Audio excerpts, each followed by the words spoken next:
কি করবেন ওস্তাদ? লুট করার জন্য দস্যু পাঠাবো আমি।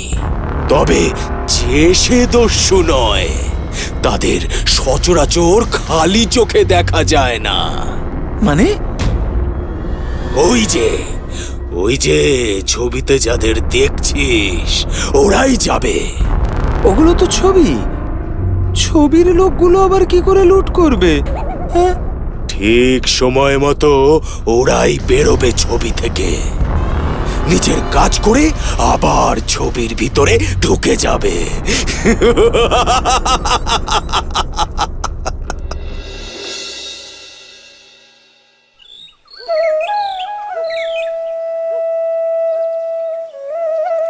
এই কৃষ, শুনেছিস একটা খবর? কি খবর রে? জমিদার বাড়িতে একজন পণ্ডিত এসেছেন। তার নাকি অনেক জ্ঞান। নদীর পাড়ে ওনার বিশাল নৌকা রাখা আছে। যাবি নাকি দেখতে? তা যেতে পারি। চল তবে, রানীকেও ডেকে নেব। চল তাহলে।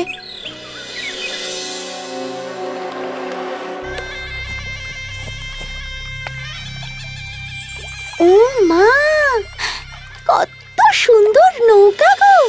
সত্যি রে, এত বড় নৌকা আগে কখনো দেখিনি। তাই জন্যই তো তোদের বললাম। এই, ভেতরে যাবি নাকি? তোর কি মাথা খারাপ? দেখছিস না কত পাহারাদার হাতে লাঠি নিয়ে ঘুরে বেড়াচ্ছে? দূর, ভালো লাগে না।